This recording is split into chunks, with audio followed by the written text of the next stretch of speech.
va tolerando la sedestación y acude a nuestra unidad de sedestación, y ahí el terapeuta ocupacional es el que selecciona y adapta el sistema de posicionamiento provisional del paciente, tanto la silla de ruedas, respaldos anatómicos, reposabrazos anatómicos, etcétera, cojín antiescaras, por supuesto, y demás.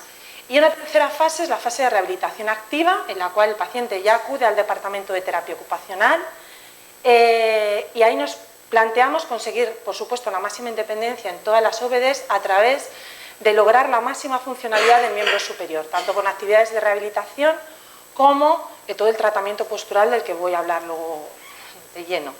Aparte, pues otras intervenciones de los terapeutas que hacéis todos, por supuesto, tanto la provisión de productos de apoyo, asesoramiento a familias, el sistema de sedestación definitivo del paciente, somos nosotros quien les asesoramos y se lo facilitamos, barreras arquitectónicas en todos esos aspectos, ¿no? Siempre con la máxima independencia en las tres áreas de la ocupación humana, ya sabéis, autocuidados, trabajo y ocio, es como siempre. Bien, pues me parece importante enmarcar mi trabajo en los marcos de referencia en los que yo me muevo cuando abordo el miembro superior de mis pacientes, ¿vale? Entonces, para esto, las dos preguntas que nos hacíamos antes: ¿en qué nivel está la lesión? Y si se trata de una lesión completa o incompleta. En lesiones completas, el tratamiento tiene que ir dirigido a compensar todas las funciones que se perdieron por completo. Entonces, los marcos de trabajo con los que yo me siento cómoda y en los que centro mi intervención son el biomecánico y el rehabilitador. Ahora, en lesiones incompletas hay que tratar todos los trastornos funcionales derivados de esa lesión incompleta, así como estimular y conducir la reorganización plástica. Esto suena mucho a neurodesarrollo y, por lo tanto, yo trabajo ahí en lesiones incompletas con mi marco con marcos de neurodesarrollo, y también posteriormente utilizo también el marco biomecánico rehabilitador, pero mi primera entrada con el paciente es a ese nivel. Bien. Bueno, vamos a hacer un breve repaso a los diferentes grados de funcionalidad de la mano, los diferentes niveles de lesión. Esto nos va a ayudar a poder entender luego las técnicas de tratamiento y las actividades que utilizamos con unos u otros pacientes, ¿vale? En los pacientes con tetraplegia a nivel de C4 y niveles superiores son pacientes que no tienen función de la extremidad superior. Lesiones altas dependen totalmente de la ventilación mecánica. Sí que a nivel de C4 se activa el diafragma, se activa parte del trapecio, los pacientes pueden aducir y elevar un poquito la escápula, pero la terapia va dirigida a evitar sobre todo las contracturas mediante el uso de férulas y a fortalecer toda la musculatura de cuello orofacial, con actividades de punzón de boca, manejo de la silla de rueda con mando mentón. Con el mando mentón facilitar a los pacientes que puedan acceder al ordenador, a dispositivos móviles, tablets, etc. En estos pacientes existe una parálisis total de las manos y van a desarrollar contracturas en hiperextensión de metacarpofalángicas y flexión de interfalángicas. En las manos sin contracturas previas, que son pocas las que nos llegan allí, pues les realizamos la férula y inmovilización de estas articulaciones en posición de estiramiento, con flexión de metacarpofalángicas y extensión de interfalángicas. En las que nos llegan con contracturas previas, porque a lo mejor llegan pues, al mes de la lesión medular, los han estabilizado en el hospital de agudos y luego los derivan allí, ¿no?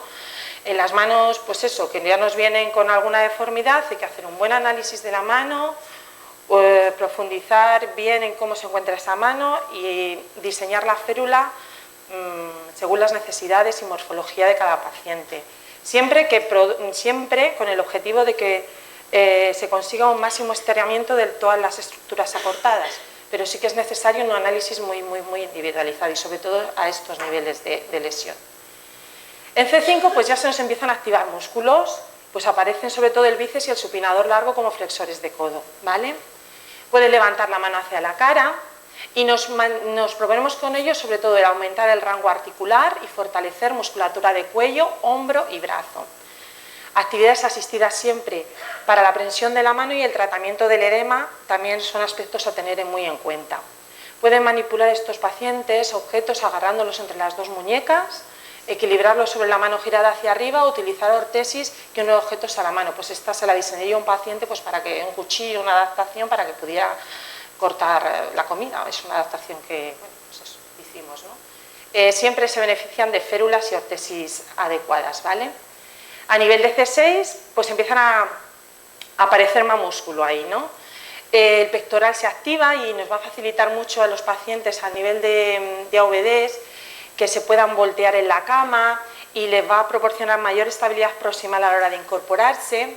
El serrato anterior también se activa y confiere una mayor estabilidad escapular. El dorsal ancho aquí en estos pacientes tiene un papel muy importante y trabajamos mucho con fisioterapia todo lo que es el control de tronco. Y se activan sobre todo los extensores de muñeca, el primer y el segundo radial, que les van a facilitar a estos pacientes una presa rudimentaria pero muy eficaz mediante el efecto de agarre por tenodesis, que os voy a contar ahora. Estos pacientes además tienen una fuerza aceptable en los hombros, pueden llevarse la mano directamente a la boca, pero sí que existe una parálisis de todos los flexores de dedos y pulgar. Las bandas palmares, que en la foto que está ahí, pues las utilizamos mucho y, por ejemplo, les metemos los diferentes punteros pues, para el acceso al ordenador o uso del móvil y demás, ¿no? Bien, el efecto de tenodesis, como todos sabéis, es una sinergia natural, que cuando realizamos una extensión de muñeca se activan los flexores de dedos, se abduce y se flexiona el pulgar, y cuando flexionamos la muñeca se extienden los dedos, se abducen y se extiende el pulgar. Está basado en toda la tensión pasiva generada en los músculos intrínsecos paralizados y el flexor del pulgar cuando solicitamos una extensión de muñeca. ¿Qué conseguimos adquirir? Pues presa de objetos grandes, pinza lateral entre el dedo pulgar y índice, que vamos a analizarlas a continuación, el apoyo de la región hipotenar de la mano, que es muy importante, sobre todo en estos pacientes, para que puedan autopropulsar las sillas de ruedas manual y, por supuesto, una mayor independencia en las AVDs. Tenemos en la foto, el paciente se aproxima a los objetos que quiere coger con la muñeca flexionada. Le pedimos que extienda activamente la muñeca y eso incrementa toda la tensión pasiva alrededor de los flexores de dedos y el pulgar y permite que el paciente, al flexionar, coja el objeto. Entonces, eso es lo que tenemos que reentrenar muy bien. ¿Qué dos tipos de pinza? Lo ideal es fomentar el agarre con una mano, el agarre de pinza lateral, y otro con el agarre de pinza. Suele ser muy complejo. Bueno, el agarre de pinza lateral, el pulpejo del pulgar va a contactar con el del dedo índice, los aductores del pulgar en este caso son inextensibles, y en el agarre de pinza la punta del pulgar contacta con la punta del dedo de índice y los aductores del pulgar aquí son extensibles.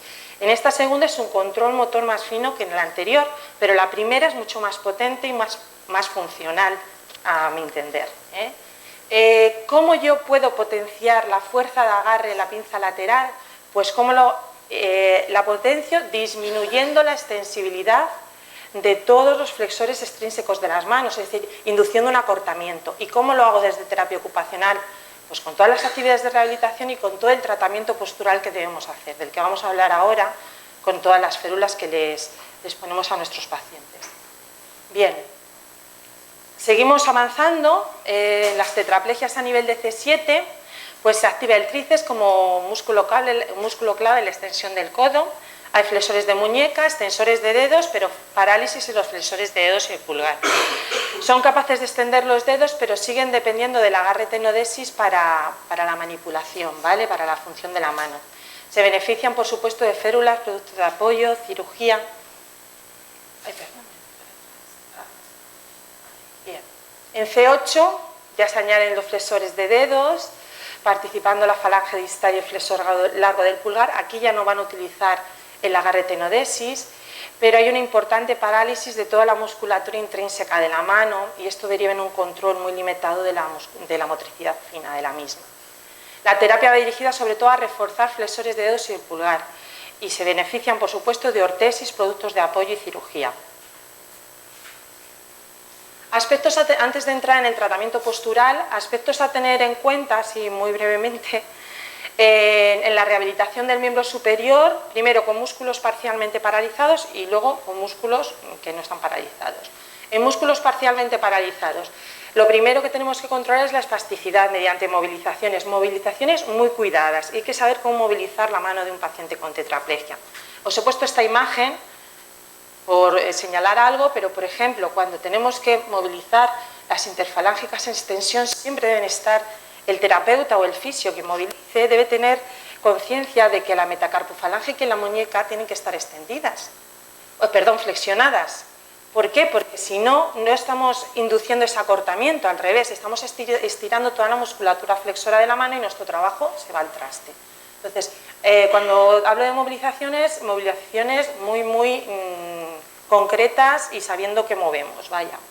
El control del edema, importantísimo, mediante movilizaciones y vendajes funcionales, que yo utilizo y me vienen fenomenal. He puesto estimulación sensorial porque me parece tan importante, yo siempre lo utilizo previa a la actividad, por el efecto analgésico que produce en los pacientes y me facilita luego que ellos puedan realizar las actividades de una manera mucho más fluida. Y también lo utilizo mucho como actividades de desensibilización, tanto con texturas, vibraciones, presión sostenida, todo eso lo aplico muchísimo. ¿Sí? ¿Sí? Bien, actividades graduadas, por supuesto, para mantener rango articular, incrementarle, reentreno de la fuerza muscular con mucha precaución en los músculos parcialmente paralizados. En músculos con fuerza grado 2-5, siempre habrá que poner al paciente en posiciones eliminando la gravedad, utilizando el plano horizontal o suspensiones braquiales. La resistencia al movimiento nos viene dada por las propias propiedades pasivas de las articulaciones, ¿vale? Y mantener la posición funcional de la mano durante la realización de actividades, que no se nos descontrole. Entrenamiento de músculos no paralizados, diréis, ¿esto cómo es? Pues sí, los pacientes de con paraplegia, pues acuden a terapia a fortalecer el miembro superior, junto con el equipo de fisioterapia trabajamos en conjunto, ¿no? Tener en cuenta que no se trata al paciente de ponerle peso y lastres y venga y dale, no, hay que hacerlo de forma analizada, siempre utilizando el máximo de una repetición, que es el peso máximo que puede elevar un paciente durante toda la gama entera de movimiento contra gravedad, y eso proponerle una repetición de 8 a 12 veces, no tenerle media hora haciendo cosas, eso no es un entrenamiento eficaz. Pues guías elásticas de resistencia, levantar pesos, todo ese tipo de cosas, ¿no? El reentrenamiento debe implicar una velocidad con un énfasis de energía explosiva más que la generación de grandes fuerzas, es decir, no quiero generar grandes fuerzas, quiero que el paciente con paraplegia, si está en el suelo, tenga ese input de energía para poder subir a la silla de ruedas o ese input de energía para poder subir una rampa, eso es lo que busco, ¿vale? Bien, pues entramos de lleno en el tratamiento postural.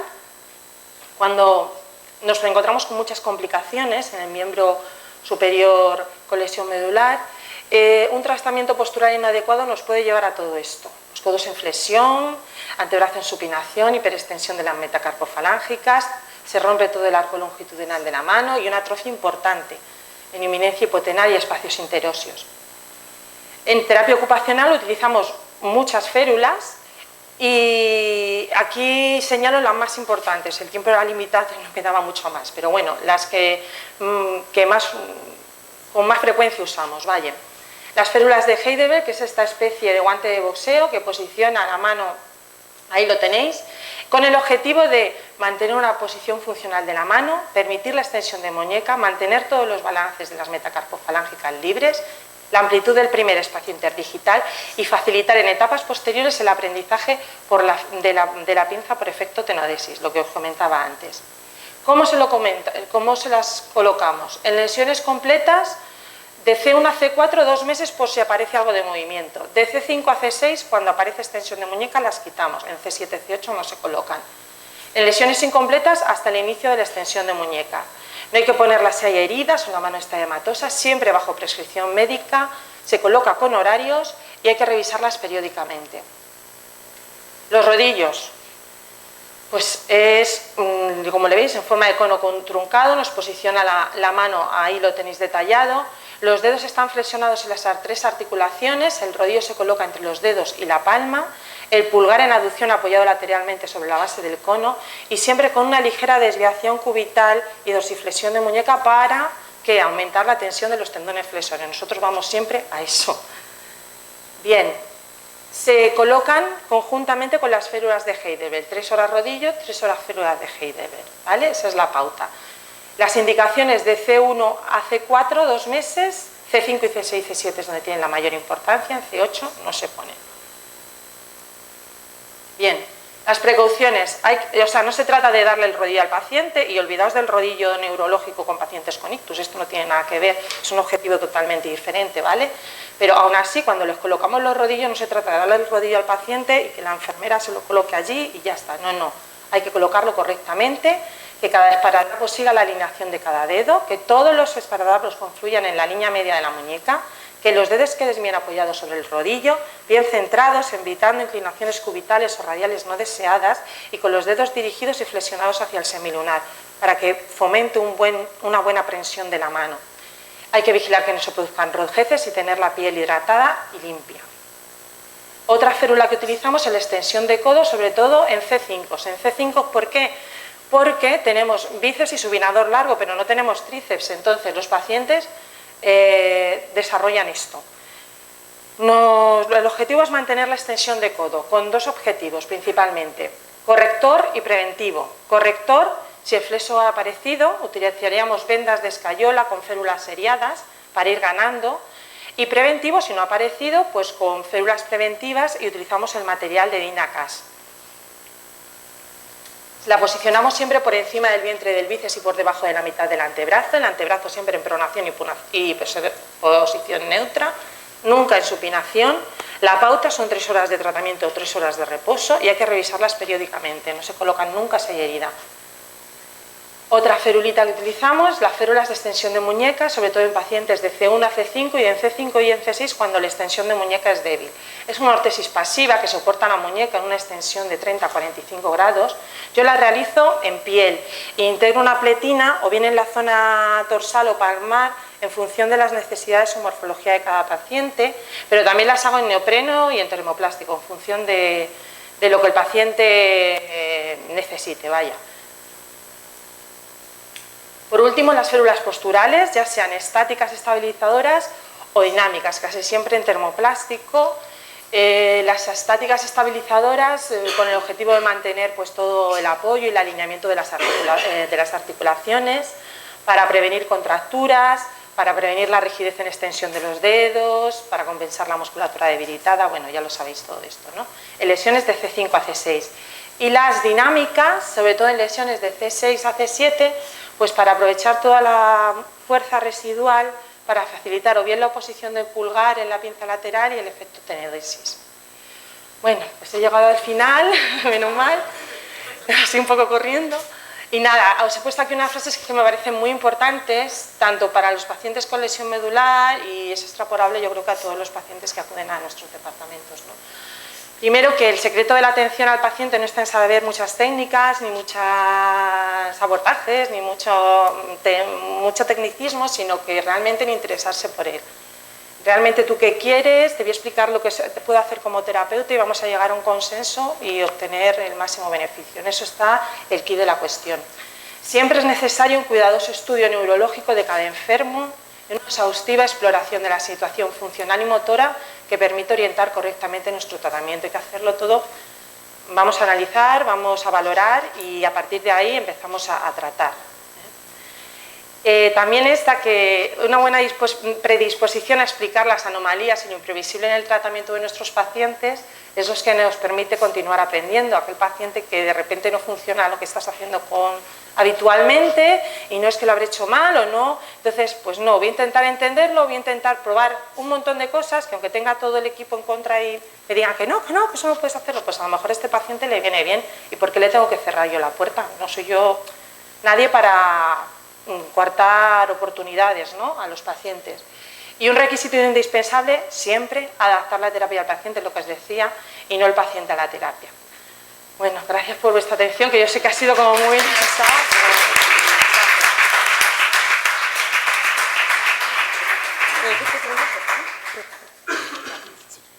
Muchas gracias, Ana. Bueno, damos paso a María González Sobrinos.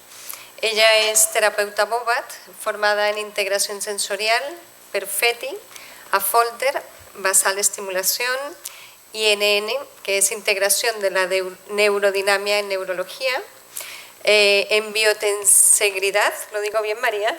he tenido que hacer el curso para aprenderme la palabrita, es que es el trabajo sobre la fascia y es psicomotricista. En principio, bueno, ir pensando en las preguntas, no sé si por streaming hay alguna pregunta, algún comentario, si lo van siguiendo, luego haremos pues un poquito de debate o resolver alguna duda, algún comentario que se quiera hacer en la mesa. María, cuando quieras.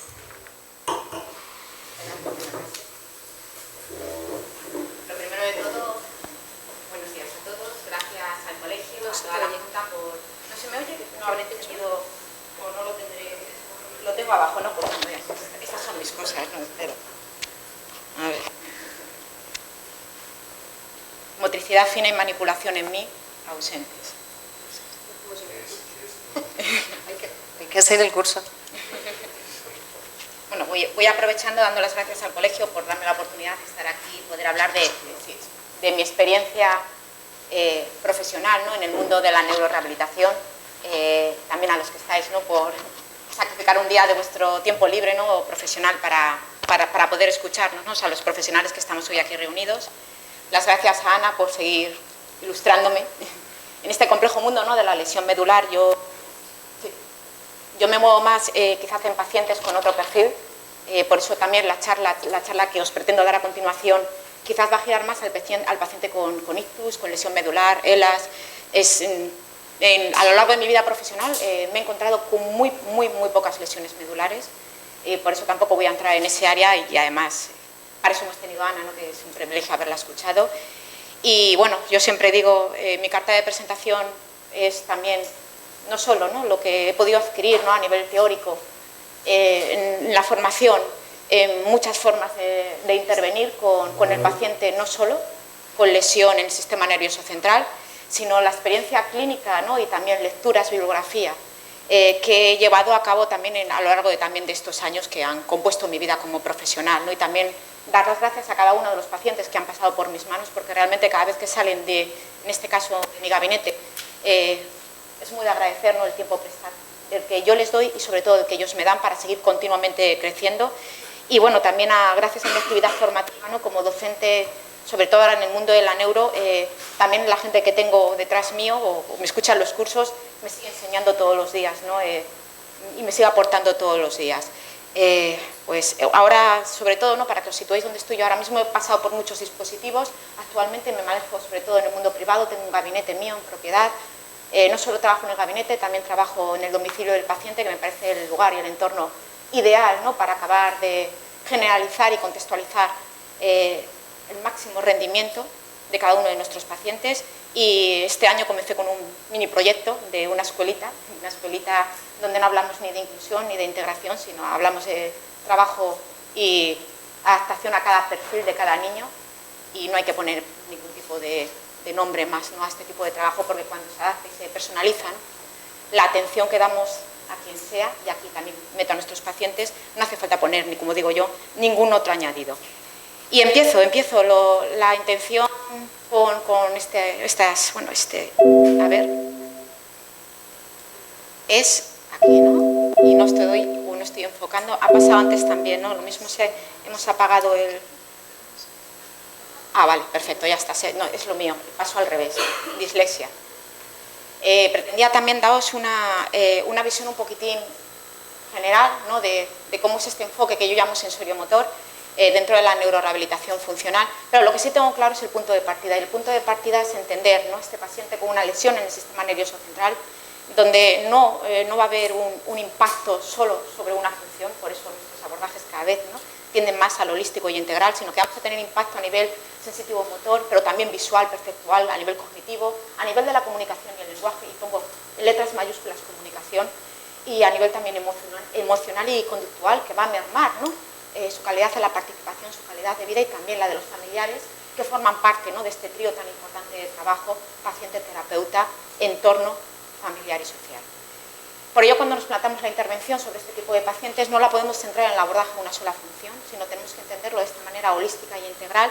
Y a mí me gusta mucho la visión sistémica, ¿no?, entender cómo este paciente, tras el impacto de la lesión, ha tenido que reorganizar todos estos sistemas que conjugan a la persona para poder seguir sobreviviendo, para poder seguir funcionando en el entorno en el que vive. De nosotros terapeutas, y cuando pongo terapeutas pongo todos los apellidos que conjugan esa palabra, depende de que la guía de esa plasticidad vaya por el buen camino. Por eso esta visión holística, sin duda cabe, nos obliga a manejar diferentes conceptos, porque no hay un paciente único. Y esos diferentes conceptos, esta visión holística del paciente, nos va a ayudar no solo a entender la patología, no solo a observar y analizar el funcionamiento del paciente en cada uno de los diferentes contextos donde interviene, sino también a planificar, ¿no?, la intervención más adecuada para recuperar, sustituir, adaptar, dependiendo del paciente, dependiendo de la patología y, ojo, dependiendo de las necesidades que el paciente y la familia nos planteen. Y estas son las cosas que más he aprendido a lo largo de mi desarrollo profesional, ¿no? Quizás porque sí, soy terapeuta boba, pero no solo soy terapeuta boba, soy terapeuta ocupacional principalmente y formada en otros muchos conceptos. Cada vez escucho más qué necesitas, cada vez pregunto más, qué necesitas, y escucho lo que el paciente y su familia me dicen. Porque antes quizás estaba muy encaminada, ¿no?, alineación, búsqueda de mayor calidad de función, pero ¿qué necesita el paciente? ¿Qué necesita la familia? Yo, que me muevo en un contexto privado, con un tiempo, porque hay veces que no da más de sí las posibilidades de este paciente y de esta familia, ¿hacia dónde voy a ir? Obvio voy a guiar, pero tengo que escuchar. Y esto también ha cambiado mucho en mí, tanto a nivel personal como profesional. Por eso es importantísimo, y fijaros, ya cada vez hablo de un equipo transdisciplinar, pero bien entendido el equipo de transdisciplinar, ¿vale? No todos podemos hacer todos, y no todos estamos capacitados para hacer todo. Sí, para fluir con los pacientes, pero habrá profesionales que estén, incluso habrá terapeutas ocupacionales porque estén formados más en algunas técnicas o en algunos conceptos, que estén más preparados que yo para continuar ese paciente, y por eso no hay un terapeuta único, sino a un terapeuta al que se le van sumando otras intervenciones. Y es otra de las cosas que más me ha ayudado también a crecer, el saber derivar y el saber decir he tocado fondo. Creo que también esta es una cosa muy importante y que tenemos que aprender a hacer todos los profesionales, que creo que hacemos, pero todavía nos sigue costando, ¿no? Sobre todo a la gente que nos movemos en el mundo privado. Una formación especializada, ¿para qué? Para entender el funcionamiento del paciente, sí, también para podernos adaptar de forma flexible y continuada a los diferentes momentos por los que va a atravesar la patología. Sí, tenemos un momento agudo, un momento subagudo, pero también un momento crónico, y más en las patologías degenerativas. Y siempre buscando calidad, y luego hablamos de calidad. Y de alguna manera, esto también lo pongo en letras negras y mayúsculas, sensibilidad y capacidad empática para adaptarnos a los diferentes momentos por los que va atravesando también este proceso. Y a mí me gusta hablar de procesos dentro de cada uno de nuestros pacientes. Como terapeutas vamos a intentar guiar estas modificaciones que experimenta todo el complejo de nuestro paciente, buscando la normalidad, y entenderme la palabra normalidad. Esto de la normalidad tiene muchos aspectos. Sí, calidad y eficiencia, ya no hablo ni siquiera de eficacia, hablo de eficiencia, hablo de otro contexto, dentro del funcionamiento de cada uno de nuestros pacientes, buscando siempre el máximo potencial de cada uno de ellos. Venimos de marcos yo, al menos cuando me inicié, venía de un marco quizás demasiado biomédico, demasiado marcado lo biomédico, y dejaba de ver potencial, solo veía limitaciones en mis pacientes. El ver el potencial me ayuda a llevar mucho más lejos las limitaciones de cada uno de nuestros pacientes, siempre buscando el máximo nivel de calidad y función en la participación de nuestros pacientes. Y para mí esto es sagrado, que cualquier intervención exija que el sujeto, o lleve a que el sujeto aprenda. Y hay muchas formas de aprender, Por eso me gusta entender a este paciente, ¿no?, con esta lesión, como esta interacción continua y dinámica de todos los sistemas, trabajar desde esa también conjugación de individuo, tarea y entorno, hablando de globalidad, individualidad, funcionalidad e integración, centrado en el paciente como participante activo, con potencial y limitaciones, y con un entorno físico y social que de alguna manera condiciona mucho la participación de nuestros pacientes. Siempre, siempre, siempre evaluando y reevaluando, voy a ir centrándome en aspectos concretos de cada una de las diapositivas. Para mí es otra de las reglas básicas: cada vez que el paciente entra, valoro; cada vez que el paciente sale, vuelvo a valorar, para saber qué impacto ha tenido mi intervención, y esto me guía para plantearme el siguiente día cómo continuar. Además, mi paciente ha podido dormir mal, mi paciente ha podido tener una bronca con alguien, y cuando vuelva a entrar, vuelvo a valorar, porque la situación y las hipótesis que yo tenía para trabajar han podido cambiar. Simplemente, a veces, pues eso, un mal desayuno. Y con ello me voy a poder adaptar de manera flexible y adecuada a los diferentes momentos por los que atraviesa tanto la sintomatología, ojo, como su situación personal. Y para mí el secreto del éxito radica aquí, ¿no? El que el paciente realmente se sienta el protagonista del proceso y no una marioneta dirigida por nosotros terapeutas. Y siempre, ¿no?, planteando también un poquitín, si queréis, entendiendo esta recuperación y esta habilitación funcional como dominar esos grados de libertad disponibles en el paciente, de manera que el complejo, la unidad corporal, ¿no?, todo lo que nos conjuga se comporten como una unidad coordinada en actividades funcionales con objetos reales y diversos en los diferentes contextos donde se desenvuelve la persona. Todo lo que hacemos en el tratamiento, y fijaos, estos hombres cambiaron mucho, nos debe valer para un uso funcional y específico, si no, no habremos hecho nada con nuestros pacientes. Y también esta definición, ¿no? Solo la repetición de buenos programas motores da buenos resultados. La repetición de malos programas, malos resultados, y no solo eso, sino la necesidad de desaprenderlos para poder sacar movimiento en el paciente, para poder sacar función en el paciente. Y este es uno de los grandes problemas con los que nos encontramos la gente que trabajamos en subagudo y en crónico, sobre todo en crónico, que hay que quitar todos esos malos hábitos para sacar movimiento. Y eso es lo que más tiempo y exigencia nos lleva. Cuando podemos ir a atacar la capacidad, el potencial, que está silente y dormido, por lo que no le deja salir, que son esas compensaciones, tardamos mucho tiempo. Y mucho desgaste personal, y mucho desgaste también familiar y económico. Y esto es un problema.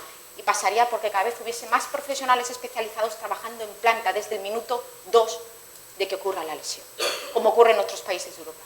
Y volviendo a tener también muy claro que un reclutamiento inadecuado de neuronas agonistas, de neuronas motoras agonistas, es más incapacitante que la simple, y fijar lo que pongo, que la simple hipertonicidad. Cada vez hablo menos de espasticidad o de hipertonicidad neural.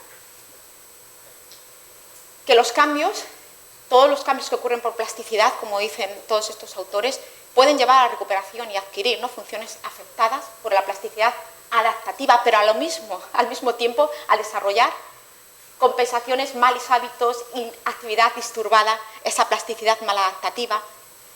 Que todo lo compensatorio y maladaptativo también nos va a conducir incluso a un aprendizaje del desuso. Que tenemos que luchar para que no se grave inactividad, para que no se grave inactividad no natural y para que no aparezcan reacciones asociadas en movimientos evasivos y radiaciones, dependiendo de nomenclatura o de afectación. Hablaríamos, ¿no?, de uno u otro aspecto. Lo que dice Merrill Lynch, ¿no?, que la plasticidad es la base para la recuperación de la lesión del sistema nervioso central, pero al mismo tiempo es una parte del problema, y esto también lo tenemos que grabar con letras mayúsculas.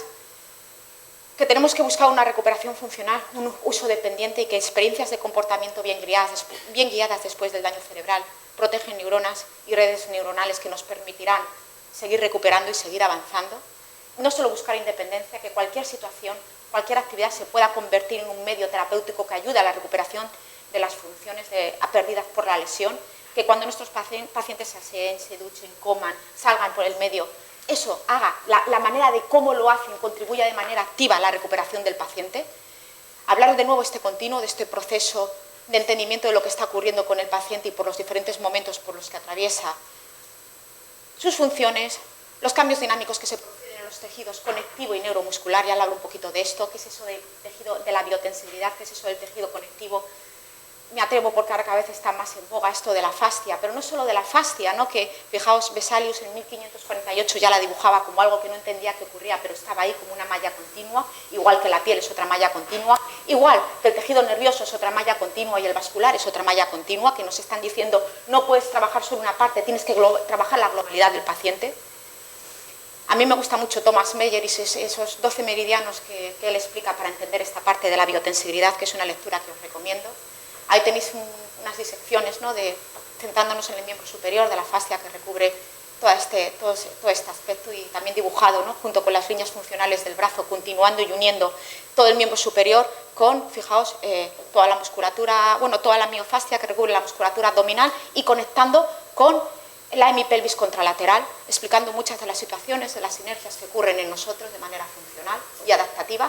Y fijaos, muchos autores hablan de este órgano como el órgano de la forma, de la mecanorregulación y de la estabilidad. Fijaos, eso es una fascia de un cadáver, fijaos que parece un traje de neopreno con forma propia y es una red continua.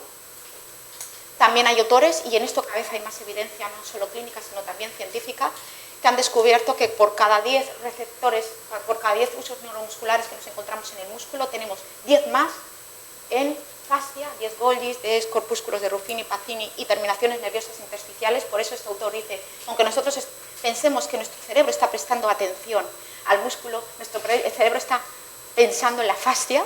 Para la mecanorregulación hay otras cosas en las que estará pensando en otros órganos o en otros tejidos, y que por eso, y hablando a nuestro colega Cristina Alegre, que ya no la tenemos entre nosotros, pero siempre me gusta citarlas, que realmente estas terminaciones nerviosas no se disponen por un plan genético determinado, inmutable y que ya no se pueda volver a reorganizar, sino que realmente se distribuyen conforme la tarea, conforme lo que hacemos cada uno de nosotros. Por eso, cuando ocurre una lesión en el sistema nervioso central, esos déficits de control motor, esos cambios en la sensación y la percepción, esos cambios en el comportamiento emocional y cognitivo nos va a dar una alteración de todo ese repertorio de patrones de postura y movimiento, que es verdad que cuando existe un tono postural, y digo postural y no muscular, para hablar otra vez de noción de globalidad, es muy difícil recuperar con calidad una función, como decían en su momento los Bobat, pero no solo tono, también tenemos que hablar de sensibilidad, de inervación y de coordinación del movimiento y de otros muchos aspectos, como son tarea, como son entornos.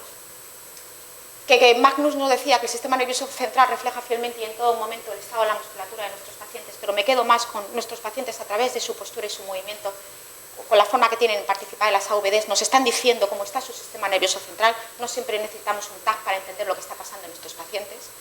Que una mano, un miembro superior, a diferencia del pie, si el paciente no lo incluye en la OVD, lo va a perder, porque cada vez que nos levantamos y nos desplazamos por el entorno tenemos que activar y enganchar los miembros inferiores y los pies. Podemos prescindir si queremos, ¿no? Nosotros nos podemos levantar de una silla y si no queremos, no tenemos por qué, yo no la betaca, usar los brazos. En cambio, los pies los necesito, ¿verdad? Por eso, aparte, porque normalmente tiene más áreas de representación, tiene un tiempo de recuperación y una capacidad de recuperación mucho menor que los miembros inferiores, y que como el paciente no interiorice la necesidad de incluirlos y de tenerlos presentes en cada una de las AVD, los va a descartar del esquema corporal, y no solo eso, lo va a descartar de su representación somatosensorial, sino que los va a interpretar también como una losa, un obstáculo que dificulta el manejo diario, y para eso, como dicen muchos de mis pacientes, mejor córtamelo. Porque si cada vez que lo tengo encima de la mesa viene una reacción y tiro el vaso, encima me está interfiriendo en poder llevar a cabo con éxito la actividad de la vida diaria. Por eso, como no deje de interpretarlo como un obstáculo, olvidaos de conseguir que lo integre en la actividad de la vida diaria, y para eso hay que hacer mucho trabajo complementario aparte de la propia OVD y de las estrategias que damos en la OVD. Que el miembro superior está coordinado por muchos sistemas, por presiones internas, por sistemas de comando, por mecanismos anticipatorios, reactivos, adaptativos, por un sistema neuromusculoesquelético, por estrategias sensoriales y receptores sensoriales individuales de cada uno de nosotros. Que estabilidad precede a movilidad, y Hahnemann ya en 1965 nos habló de que primero activamos esas neuronas que nos dan estabilidad para luego activar las que nos dan movimiento, y eso no nos lo podemos saltar en nuestros pacientes a la hora de hacer un buen reentrenamiento.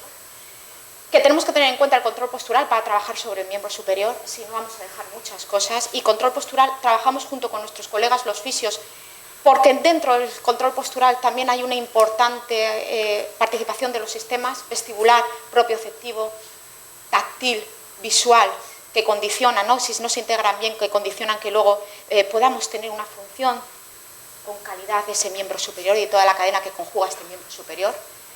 Que para esa estabilidad, para ese control postural necesitamos una buena core stability, y para tener una buena core stability no podemos olvidarnos de nuestra escápula, de todo el complejo que conjuga esta cintura escapular, con clavícula, con glena, con la buena orientación de la glena, ¿no? Y ahí nos acordamos de Basmagin, y también con un húmero que esté conjugando y actuando en armonía y coordinación con el resto de los mecanismos que os he comentado. Que cuando tenemos un impacto, ¿no? O sea, cuando tenemos una lesión en el sistema nervioso central, vamos a tener impulso motor disminuido, menor frecuencia de actividad neuronal, una mala secuenciación y coordinación de movimientos, déficits sensitivos y perceptivos, y los otros que también impacten, y a veces nos lo dejamos fuera cuando hablamos de miembro superior, que son los cognitivos, emocionales y de comportamiento. Que la debilidad muscular y la pérdida de destreza manual son más incapacitantes, y cada vez hay más evidencia de ello, clínica y científica, que la hiperreflexia. Que la debilidad muscular y la pérdida de destreza manual son mucho más responsables de patrones motores alterados, de posturas recurrentes en miembro superior, de alteraciones de rigidez, acortamientos en tejidos blandos y neurales y faciales, y de que haya un uso exclusivo de una extremidad, que gobierne una parte del cuerpo más que la otra en el funcionamiento de nuestros pacientes. Debilidad y pérdida de destreza manual. Junto con todas las alteraciones a nivel sensorial, tenemos muchas ideas, ¿no?, que pueden aparecer en nuestros pacientes. No voy a entrar en ellas, no voy a especificar. Tenemos muchos tipos de hombros, no solo un patrón, y yo siempre digo, sí, ¿y a qué se debe esto? Nosotros nos encontramos, ¿no?, si estamos hablando de hemiparesias, yo ya casi no hablo de hemiplegias porque yo en mi vida profesional no me he encontrado con ninguna. No sé si algunos lo habéis encontrado, yo siempre hablo de que todavía queda movimiento y potencial. Y muchas veces, y siempre digo, sobre todo cuando estamos hablando de ictus, 99, no voy a hablar de 100%, no tengo certeza absoluta, de nuestros pacientes tienen que conseguir función de orientación de apoyo de la extremidad más afecta, y a mí me gusta hablar de más afecto, menos afecto, que a veces nos encontramos patrones así, pero también nos encontramos patrones así, ¿verdad? Y también nos encontramos patrones así. ¡Wow! Movimientos evasivos o posturas evasivas del sistema nervioso, cosas que nos están llegando y que tenemos que tener presentes, que siempre achacamos que son posturas recurrentes por acortamiento de tejido muscular o facial o de tejido nervioso, y esto tenemos que empezar a verlo también y tenerlo cada vez más presente en nuestras intervenciones.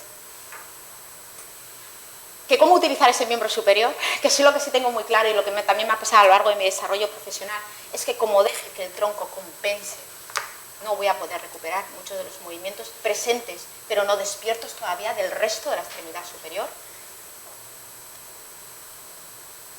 Por eso, cuando ya hay evidencia, ¿no?, por diferentes autores, cuando restringimos el tronco en la participación en el paciente o damos otra alineación al tronco y dejamos que participe en lo que tiene que participar, que sobre todo es dando estabilidad o haciendo avances, cuando el alcance se produce más allá de la longitud del brazo, obtenemos mejores respuestas siempre y cuando participemos o orientemos la participación del paciente en tareas con objetos reales.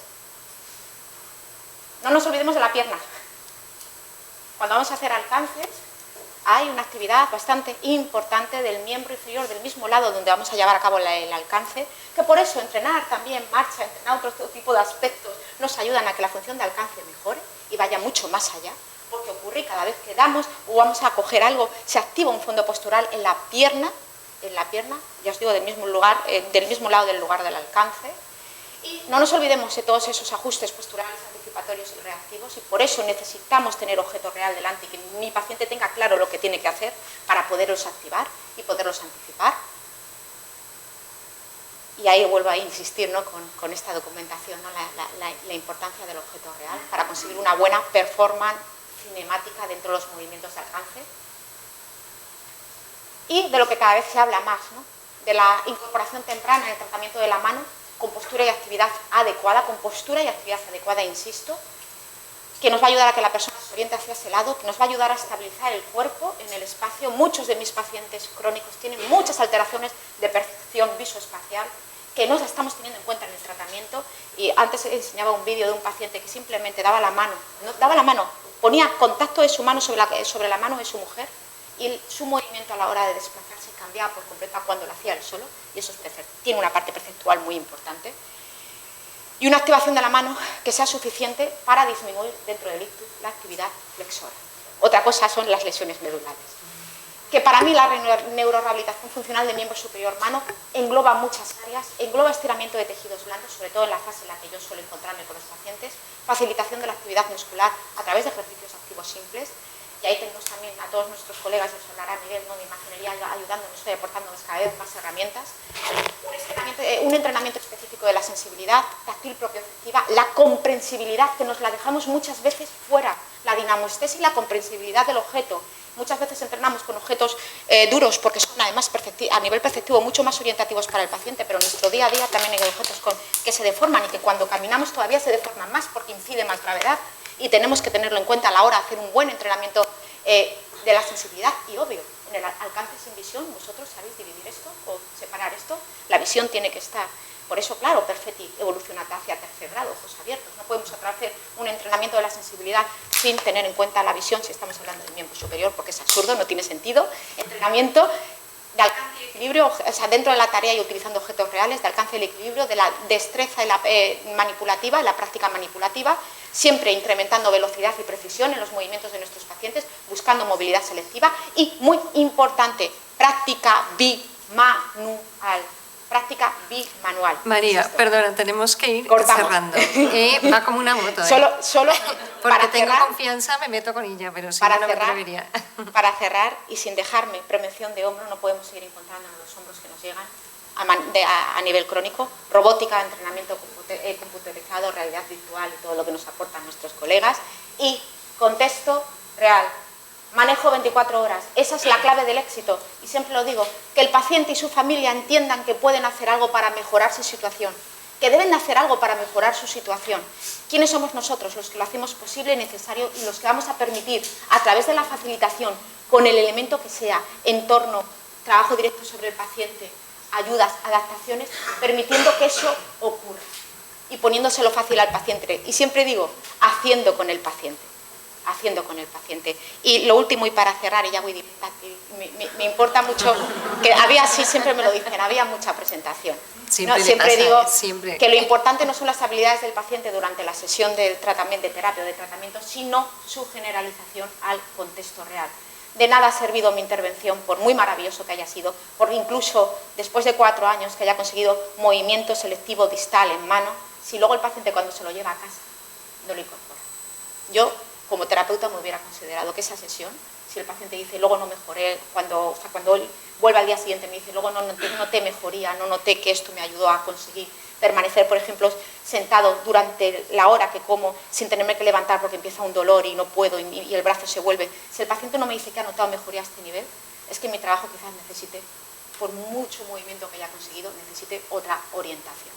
Bueno, muchas gracias, María. Ahí os dejamos. Vale, ya está.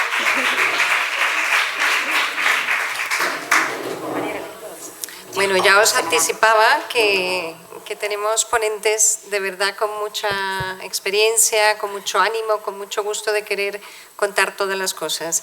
Vamos a dar un poco a abrir las preguntas, los comentarios.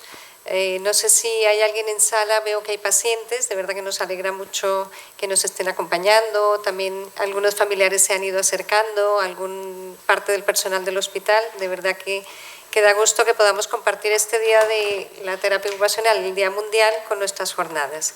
Bueno, ¿alguna pregunta para las ponentes?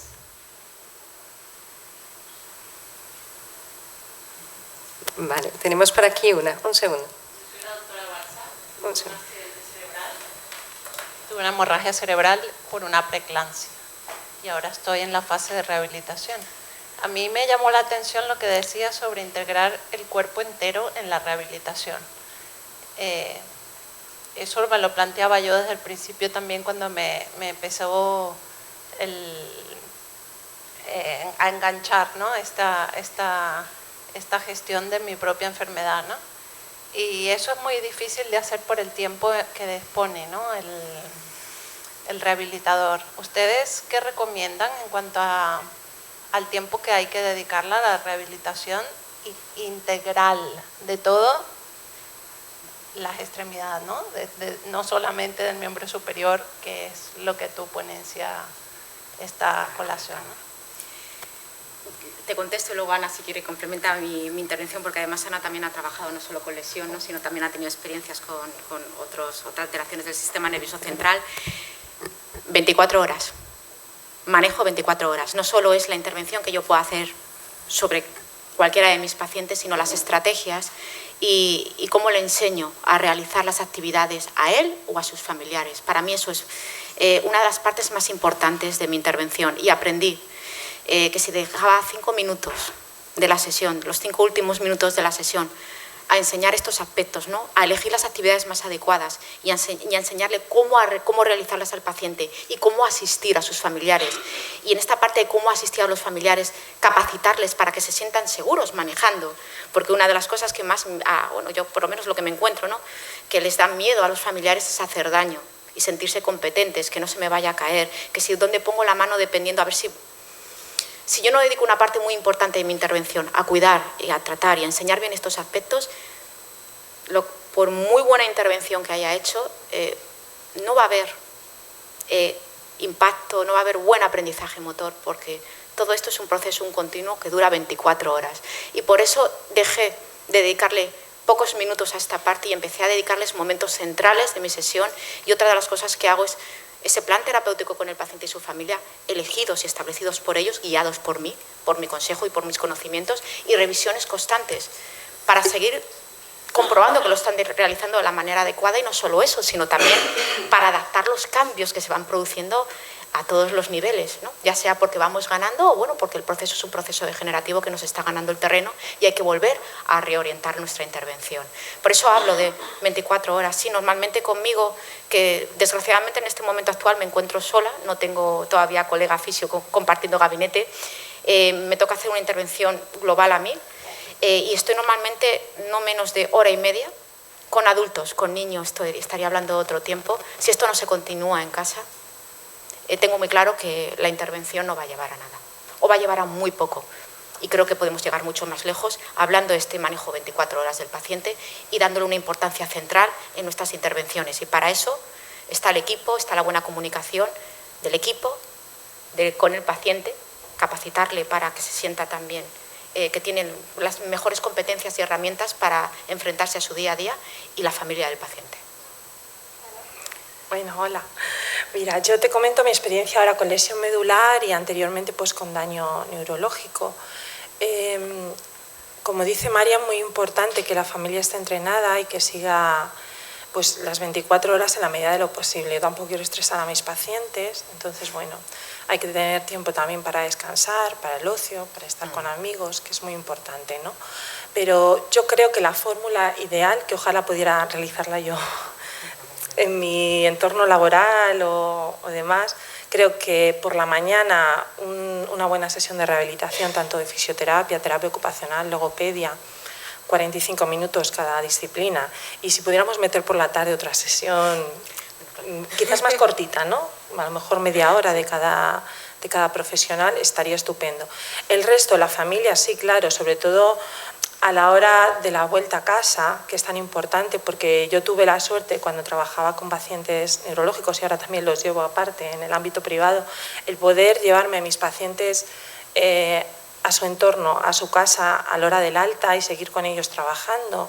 Y lo vi de primera mano, porque en el departamento me funcionaba muy bien.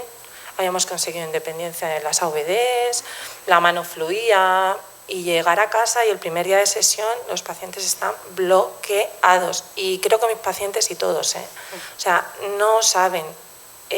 Y es una sensación tan horrorosa que ahí tiene que estar el terapeuta ocupacional. El terapeuta ocupacional y el apoyo de fisioterapia, si tiene que venir a hacer lo que sea, ¿no? Pero el terapeuta ocupacional ahí es una pieza clave para que todo lo que hemos aprendido se pueda extrapolar al entorno domiciliario. Y de la misma manera que tú te desenvolvías bien en el departamento, ahora en tu casa, puedas entrar en el baño, es que ni sentarse en el baño, ni entrar en la ducha, ni todo lo que le habías enseñado de los volteos en la cama, es que se pierde todo. O sea, entonces es importante ahí, muy, muy importante eso. Y sobre todo al alta hospitalaria me parece importantísimo. Los pacientes con lesión medular, aunque es otro campo totalmente diferente, yo sigo teniendo la misma estructura, ¿no? Ojalá en mi hospital sí que tiene mucho tiempo de rehabilitación, y rehabilitación por la tarde. Quizás la zona de rehabilitación en la tarde es mucho más deportiva, más tema de ocio, ¿no? Pero sí que hay una continuidad en mañana y tarde, y luego la familia está muy asesorada. Pero de igual manera la vuelta a casa es indispensable, y eso creo que los terapeutas debemos luchar todos para que nuestro trabajo no se quede ahí. Que tiene que ser, el paciente con daño cerebral tiene que ser muy mañoso y estar muy bien para que cuando llega a clase no sufra ese bloqueo, y es que se ve. Entonces, bueno, yo creo que eso, un ratito por la mañana, más intenso, por la tarde también, y la familia pues que acompañe, que guíe, que supervise, y sobre todo estar con los amigos también, salir de paseo, hacer también otras cosas, no solo el momento rehabilitación. Y además creo que es fundamental y obligado decirlo, y yo siempre lo digo, ¿no? Entrenamiento diario no significa, o actividad diaria, mejor dicho, no significa entrenamiento diario. Las actividades de la vida diaria son un momento muy rico para entrenar al paciente, y dependiendo de cómo las hagamos, vamos a apostar hacia un lado o hacia otro. O sea, entrenamiento y manejo 24 horas no significa voy a mandarte una tabla de ejercicios así, porque como dice Ana, Eso no es nuestro rol en la vida o nuestra forma de vivir la vida y no debería de ser, sino cómo participamos en cada una de esas actividades es lo que va a hacer que la moneda vaya más hacia un sitio o hacia otro, y ahí la profesión de terapia ocupacional tenemos mucho que seguir aportando. Y es también la clave. Y hay mucha evidencia, ¿no?, de que es verdad lo que dice Ana, sobre todo, yo creo que, bueno, sobre todo en primeras fases, pero a lo largo de toda la vida, ¿no?, que cuanto más intensivo sea, más posibilidades tenemos. Lo que tiene que cambiar es la dirección de esa intensidad o hacia dónde. Y siempre sin cambiar, y esto era lo fundamental para mí, no cambiar de roles. El marido tiene que seguir siendo marido, la esposa tiene que seguir siendo esposa, el padre tiene que seguir siendo padre y no se tienen que convertir en terapeutas. Esa es mucha responsabilidad y no tiene que recaer en sus manos, y esto es muy importante también. ¿Hay otra pregunta por aquí? Bueno, primero felicitaros y agradeceros porque estoy estupefacta del nivel de conocimiento y de competencia profesional que tenéis y súper ilustrativo. Además, para un ámbito que a mí ya me resulta muy lejano porque nunca he ejercido en el ámbito de lo neurológico ni lo físico. Pero, claro, como siempre he estado en el lado de la salud mental, ¿no?, pues me surge esto, me surge la idea de que cuán importante ha de ser atender a la salud mental, no a la patología mental, sino a la salud mental de la persona que se encuentra en esa situación y de la familia que se encuentra en esa situación. Porque el impacto emocional y de cambio de dinámicas y de roles y de todo debe ser brutal. Entonces, la pregunta es, en estos dispositivos y de ese enfoque sistémico que decíais, en los dispositivos en los que trabajáis o en otros que conozcáis en este ámbito de trabajo, ¿existen esas otras figuras profesionales o ese otro enfoque que atienda a esto de la salud mental en estas circunstancias? ¿Empiezo? Ahora, bueno, ¿empiezo? Sí, empieza. Yo, en primer lugar, quizás me formé en psicomotricidad vivenciada con una idea muy clara, y era que me faltaban herramientas y competencias para poder manejar lo emocional, y sigo a día de hoy haciendo mucho trabajo también a nivel personal para poder continuar acompañando este aspecto, pero no soy la persona a veces más capacitada para llevarlo a cabo. Y si tengo una colega conmigo, psicólogo, apoyándome en estas intervenciones, y cuando a ella o a mí se nos escapa, derivamos. Y damos una importancia crucial a la parte emocional, y has visto que en mi ponencia no dejaba de aparecer la palabra emoción, para que realmente la implicación, la motivación del paciente pueda seguir en su recuperación. Y les insistimos en que sí es muy importante recuperar las funciones motoras y sensitivas, cognitivas, pero que como lo emocional no esté también dedicándoles un tiempo a que sane, va a ser muy difícil alcanzar aprendizajes a otros niveles. Y sí, yo creo que casi todos los dispositivos con los que yo he podido colaborar lo tienen presente. Sí que es verdad que todavía queda mucho trabajo por hacer, mucho, pero yo creo que cada vez acompañamos, ¿no?, más en esta parte. Y no solo eso, también para eso están las asociaciones de familiares, de pacientes, tratando también de hacer, bueno, este trabajo, ¿no?, de acompañamiento durante toda la evolución del proceso de cada paciente.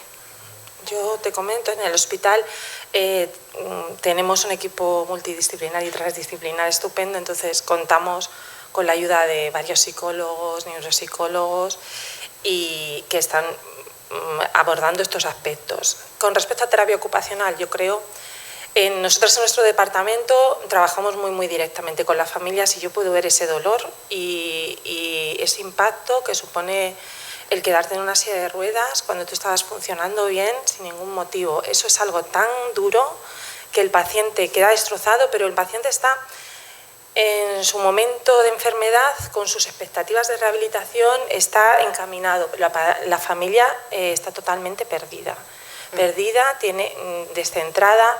Entonces, nosotros desde terapia ocupacional, yo ocupo parte de mi tratamiento, esto del asesoramiento a familias, y yo dedico parte de mis sesiones a eso, ¿no?, pues a entrenarles, a entrar en el coche, a todo el tema de OEDs. Pero la familia también necesita ese momento que tú te sientes con ellos y que te cuenten, que aunque vayan a la psicóloga o al psicólogo de allí del hospital y tienen sus sesiones, o sea, hay sesiones con los pacientes de psicología y con familias, y luego tienen sesiones grupales, que en ese marco están muy abrazados en ese sentido, ¿no? Pero yo creo que desde terapia ocupacional nosotras, siempre que podemos, somos una familia que está especialmente tocada, a mí me da igual, si le tengo que enseñar el volteo en la cama o en la transferencia al coche, ya se lo enseñaría al día siguiente o en la siguiente sesión.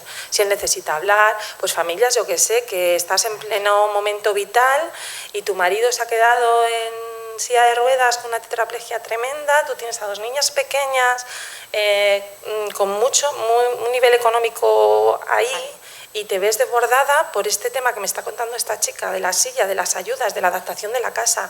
Pero si yo tengo a 2 niñas que tengo que llevarla, ¿sabes? Son situaciones que es que no sé, creo que los terapeutas nos deberíamos formar. Yo que trabajo en el ámbito de neurología y de más físico, yo necesitaría también ese tipo de formación para poder acoger eso, ¿no?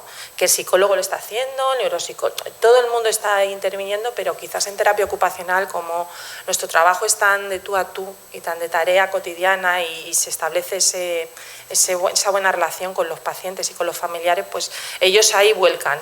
Y ya si te comento el tema de pediatría, ya eso es aparte, ¿no? Esos padres que llegan, ¿no? Entonces, creo que desde terapia ocupacional necesitaríamos también tener un poquito más de espacio ahí. Yo me gustaría, pero bueno. Sí, además en eso comparto, lo decíais muy claro, vinculación con el paciente, y hasta que no conseguimos esa vinculación es muy difícil entrar en un proceso, y más nosotros que entramos directamente muchas veces al cuerpo y a veces se nos olvida pedir permiso para entrar en ese cuerpo. Y esta parte yo creo que cada vez toda la gente que estamos trabajando en este plano somos más respetuosos y valoramos, ¿no?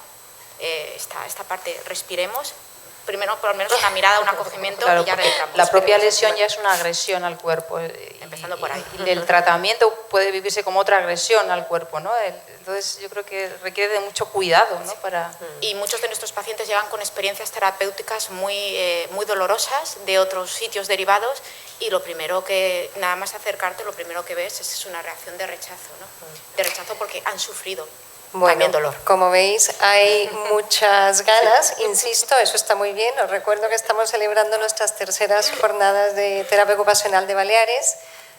Ya hay que parar. Muchísimas gracias. Las tendréis luego en el café. Ahora ya podemos salir. Tenemos luego la mesa de pediatría, nos queda otra mesa. Os pedimos pues asistencia. Por el programa lo tenemos que volver a las 11:45, más o menos. Bueno, 15 minutitos, 15, 20 minutitos. Gracias. Bueno, gracias a las ponentes, ¿eh?